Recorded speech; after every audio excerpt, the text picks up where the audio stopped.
Assalamualaikum warahmatullahi wabarakatuh. Kami dari kelompok 4 ingin mempresentasikan hasil kerja kelompok kami yang berjudul konsep pasar uang. Kami di sini beranggotakan 4 orang. Yang pertama saya sendiri, yang kedua Rizky Hairi, yang ketiga Ria Tiffany Tamunan, yang keempat Mutia Hafsari. Baik, kepada penyaji pertama dipersilakan dengan segala hormat. 1. Pengertian pasar uang. Pasar uang atau money market adalah mekanisme untuk memperdagangkan dana jangka pendek, yaitu dana berjangka waktu kurang dari 1 tahun. Kegiatan di pasar uang ini terjadi karena ada dua belah pihak. Pihak pertama yang kekurangan dana yang sifatnya jangka pendek. Pihak kedua memiliki kelebihan dana dalam waktu jangka pendek juga. Mereka ini dipertemukan di dalam pasar uang sehingga unit yang kekurangan memperoleh dana yang dibutuhkan, sedangkan unit yang kelebihan memperoleh penghasilan atas uang yang berlebih tersebut. Pengertian pasar uang dalam teori ekonomi bukanlah suatu tempat secara fisik orang berjualan dan menjajakan barang dagangannya. Pasar diartikan secara lebih luas dan abstrak, namun tetap mencakup pasar dalam pengertian sehari-hari, yaitu pertemuan antara permintaan dan penawaran. Apabila permintaan bertemu penawaran di pasar, maka akan terjadi transaksi. 2. Fungsi pasar uang. Yang pertama, sumber pendanaan. Pasar uang adalah sarana mempertemukan pemilik modal dengan peminjam modal. Yang kedua, sarana investasi. Pemilik modal dapat menyalurkan dana yang dimilikinya dalam pasar uang sehingga uang tersebut dapat berputar, bahkan memperoleh keuntungan di kemudian hari. Yang ketiga, melibatkan partisipasi masyarakat. Dengan adanya pasar uang, masyarakat bisa menempatkan kelebihan dana yang dimiliki melalui penjualan surat-surat berharga berjangka pendek. Yang keempat, menjaga stabilitas perekonomian. Salah satu tujuan utama pencari modal dalam jangka pendek adalah memenuhi kebutuhan mendesak atau akan pembiayaan. Yang kelima, menjadi fasilitator dan mediator. Pasar uang mempertemukan antara pihak yang memiliki kelebihan dana, investor atau pemilik modal, dengan pihak yang membutuhkan dana, peminjam atau pencari modal. Selanjutnya saya akan memaparkan materi yang berkaitan dengan peserta pasar uang. Peserta pasar uang terbagi menjadi 4, yaitu lembaga keuangan, perusahaan besar, lembaga pemerintah, dan individu. Dari keempat peserta uang ini, sangat memerlukan dana jangka pendek dan biasanya pembelian surat-surat berharga pasar uang hanya didasarkan kepada kepercayaan semata. Hal ini disebabkan surat-surat berharga pasar uang biasanya tanpa jaminan tertentu.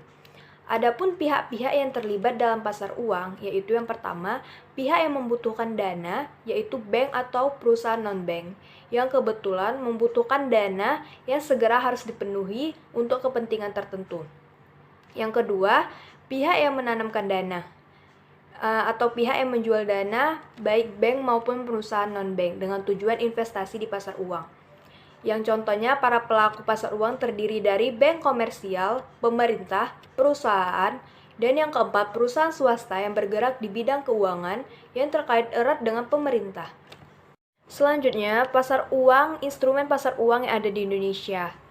Instrumen atau surat-surat berharga yang diperjualbelikan dalam pasar uang, jenisnya cukup bervariasi termasuk surat-surat berharga yang diterbitkan oleh badan-badan usaha swasta dan negara serta lembaga-lembaga pemerintah. Yang pertama, instrumen pasar uang konvensional.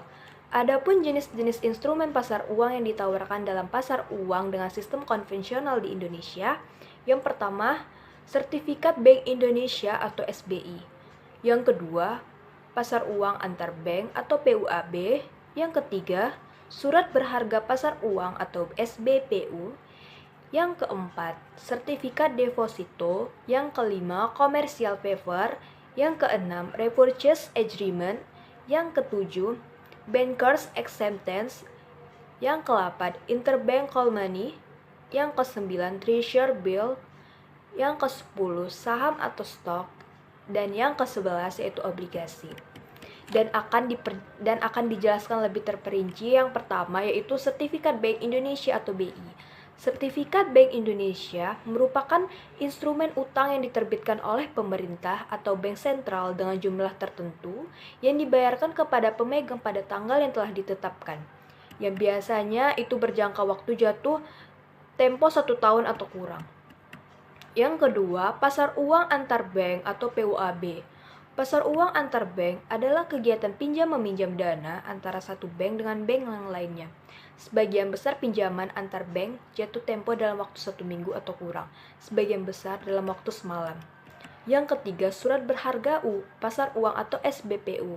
Surat berharga pasar uang atau SBPU yaitu surat berharga yang dikeluarkan oleh bank umum dan dibeli oleh Bank Indonesia dengan nominal yang cukup besar. Yang keempat, sertifikat deposito.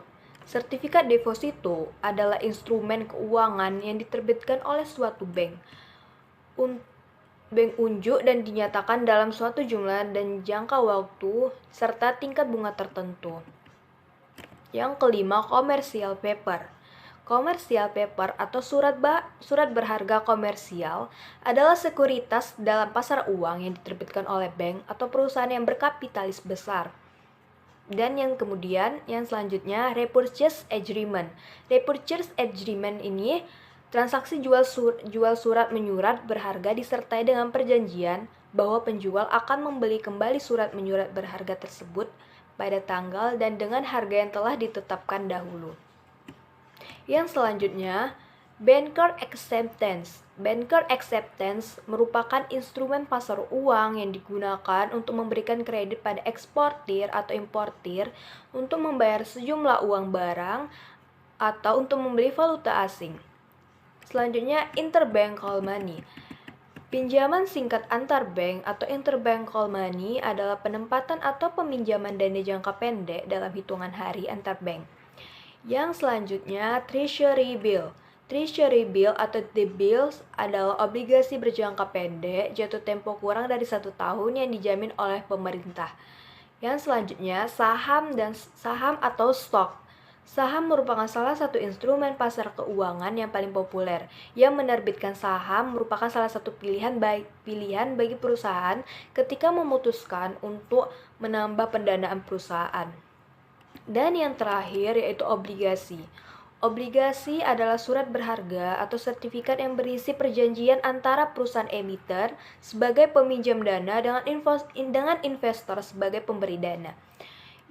Kemudian, instrumen pasar uang dengan prinsip syariah. Pelaksanaan operasi moneter yang selanjutnya disebut OMS adalah pelaksanaan kebijakan moneter oleh Bank Indonesia dalam rangka pengendalian moneter melalui kegiatan operasi pasar terbuka atau OPT dalam penyediaan standing fasilitas berdasarkan prinsip syariah Islam. Adapun jenis instrumen pasar uang yang ditawarkan dalam pasar uang dengan sistem syariah di Indonesia yang antara lain yang pertama, Sertifikat Bank Indonesia Syariah. Sertifikat Bank Indonesia Syariah yang selanjutnya disebut SBIS adalah surat berharga berdasarkan prinsip syariah yang berjangka waktu pendek dalam mata uang rupiah yang diterbitkan oleh Bank Indonesia. Yang kedua, repurchase agreement atau repo dan SBS. Transaksi repurchase agreement SBS yang selanjutnya disebut repo SBS adalah transaksi pemberian pinjaman oleh Bank Indonesia kepada BUS atau UUS dengan agunan SBIS. Kemudian, surat berharga syariah negara SBISN. Surat berharga syariah negara yang selanjutnya disebut SBSN adalah surat berharga negara yang diterbitkan berdasarkan prinsip syariah sebagai bukti atas bagian penyertaan terhadap SBSN dalam mata uang rupiah. Selanjutnya, repurchase agreement repo atau repo SBISN. Repo SBSN ini adalah transaksi penjualan SBSN oleh bank kepada Bank Indonesia dengan janji pembelian kembali sesuai dengan harga dan jangka waktu yang disepakati dalam rangka standing facilities syariah. Dan yang terakhir, instrumen pasar uang antar bank syariah atau PUAS. Pasar uang antara bank Pasar uang antar bank berdasarkan prinsip syariah yang selanjutnya disebut PUAS adalah kegiatan transaksi keuangan jangka pendek antar bank berdasarkan prinsip syariah baik dalam rupiah maupun valuta asing. Instrumen PUAS atau pasar uang antar bank syariah terdiri dari sertifikat investasi mudharabah antar bank atau yang disingkat dengan SIMA. Yang kedua, sertifikat perdagangan komoditi berdasarkan prinsip syariah yang disingkat dengan SIKA. Yang kemudian adapun transaksi di PUAS itu terdiri dari repo dengan Bank Indonesia dan transaksi dengan instrumen PUAS dan transaksi repo syariah. Baik, saya akan menjelaskan pasar valuta asing. Pengertian pasar valuta asing, istilah valuta asing disebut falas perbandingan antara valuta atau nilai tukar atau kurs, menunjukkan perbandingan relatif harga valuta terhadap valuta asing lainnya. Valuta asing adalah suatu mekanisme di mana orang dapat melakukan berbagai tindakan mentransfer daya beli melewati batas negara yang menggunakan satuan uang yang berbeda. Memperoleh atau menyediakan kredit untuk transaksi perdagangan internasional dan meminimalkan kemungkinan risiko kerugian akibat terjadinya fluktuasi kurs suatu mata uang. Valuta asing adalah mata uang yang dikeluarkan sebagai alat pembayaran yang sah di negara lain. Sedangkan bursa valuta asing atau disingkat bursa falas yang biasanya disebut dengan kata lain seperti forex atau VX merupakan suatu jenis perdagangan atau transaksi yang memperdagangkan mata uang suatu negara terhadap mata uang negara lainnya. Pasar valuta asing atau falas atau sering juga disebut foreign exchange market merupakan pasar di mana transaksi valuta asing dilakukan baik antara negara maupun dalam suatu negara. Pasar falas adalah suatu mekanisme di mana orang dapat mentransfer daya beli antar negara, memperoleh atau menyediakan kredit untuk transaksi perdagangan internasional. Selanjutnya, fungsi pasar valuta asing.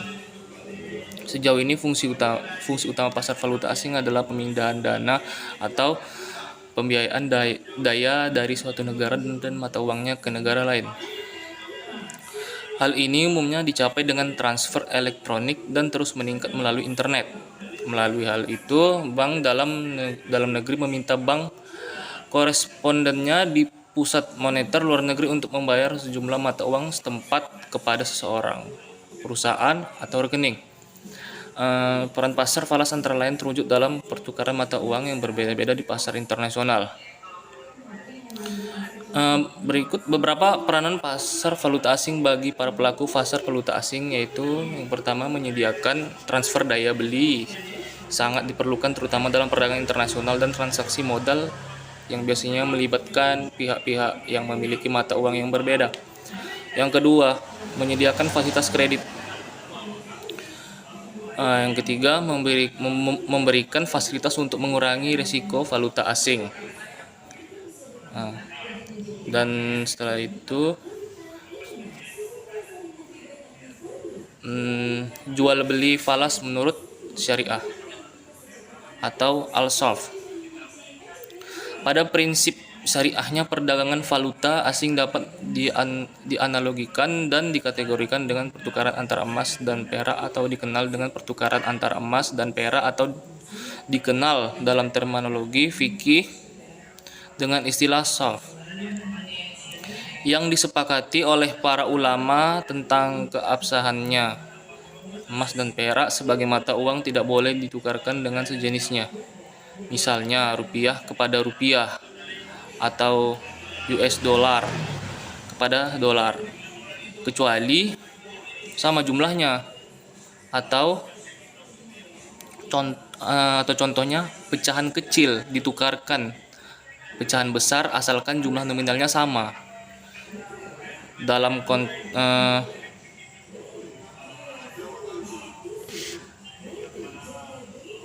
Selanjutnya adalah jenis transaksi valuta asing.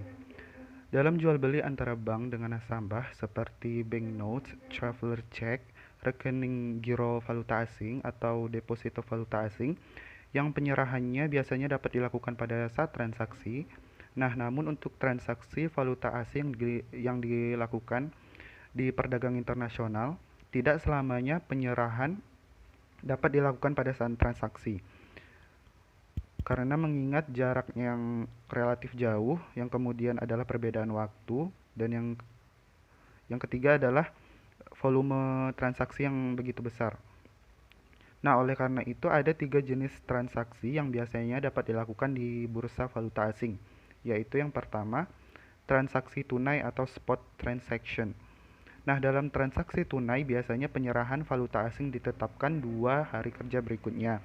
Misalnya, kontrak jual beli valuta asing ditutup pada tanggal 10, maka penyerahannya dapat dilakukan pada tanggal 12. Nah, namun apabila tanggal 12 adalah hari Minggu atau hari libur negara asal, maka penyerahan dapat dilakukan pada hari berikutnya. Nah, tanggal penyelesaian transaksi seperti ini disebut dengan valuta date. Yang kedua adalah transaksi berjangka atau tunggak, forward transaction. Dalam transaksi berjangka, penyerahan dilakukan beberapa hari mendatang, baik secara mingguan ataupun bulanan. Kurs ditetapkan pada waktu kontrak dilakukan, akan tetapi pembayaran dilakukan beberapa waktu yang akan datang sesuai dengan jangka waktunya. Yang ketiga adalah transaksi barter atau swap transaction. Transaksi barter dalam pasar antarbank adalah pembelian dan penjualan secara bersamaan sejumlah mata uang tertentu dengan 2 tanggal valuta atau penyerahan yang berbeda. Yang keempat adalah transaksi hedging atau lindung nilai, yaitu ini adalah salah satu bentuk antisipasi atas resiko yang mungkin akan terjadi dari mata uang asing sehingga memerlukan lindung nilai ini untuk memitigasi resiko ketidakpastian pergerakan nilai tukar mata uang asing. Kemudian adalah pelaku pasar mata valuta asing, ada 4, yaitu dealer valuta asing bank dan non-bank. Yang kedua adalah perusahaan dan individu. Yang ketiga spekulator dan arbitrase. Yang keempat adalah bank sentral. Konsep syarf dalam Islam. Nah, asyaf secara bahasa artinya penambahan, penukaran, penghindaran, pemalingan atau transaksi jual beli. Sedangkan secara istilah adalah jual beli uang dengan uang, baik yang sejenis ataupun berbeda jenis. Nah, jadi al-syaf itu merupakan akad jual beli mata uang baik dengan sesama mata uang yang sejenis, misalnya rupiah dengan rupiah, maupun yang tidak sejenis, misalnya rupiah dengan dolar ataupun sebaliknya.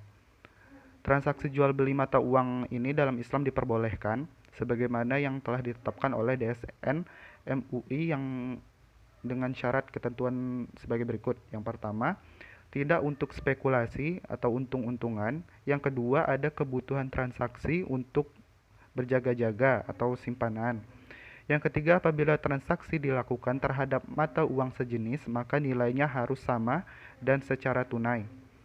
Yang keempat adalah apabila berlainan jenis, maka harus dilakukan dengan nilai tukar atau kurs yang berlaku pada saat transaksi dilakukan dan secara tunai. Kemudian dasar hukum jual beli al-syarf. Ada 3, yaitu yang pertama berdasarkan Al-Quran, yaitu Quran Surah Al-Baqarah ayat 275 yang berbunyi Bismillahirrahmanirrahim wa ahallallahu al-bai'a wa harramar riba, yang artinya Allah menghalalkan jual beli dan mengharamkan riba.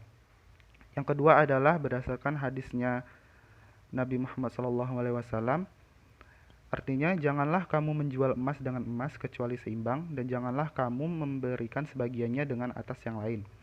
Janganlah kamu menjual perak kecuali seimbang, dan janganlah kamu memberikan sebagiannya atas yang lain. Janganlah kamu menjual daripadanya sesuatu yang tidak ada dengan sesuatu yang tunai. Juallah emas dengan emas, perak dengan perak, gandum dengan gandum, syair dengan syair, kurma dengan kurma, dan garam dengan garam, dengan syarat harus sama dan sejenis serta secara tunai. Jika jenisnya berbeda, juallah sekehendakmu jika dilakukan secara tunai. Yang ketiga adalah landasan berdasarkan ijma'. Nah, para ulama telah sepakat bahwa akad jual beli mata uang atau al-syarf diperbolehkan asal dengan syarat-syarat yang telah ditetapkan oleh DSN MUI, yaitu sebagai berikut. Yang pertama, penjual, harus ada penjual dan pembeli. Yang kedua adalah uang atau harta atau juga barang yang dibeli. Yang ketiga adalah adanya lafaz atau ijab kabul.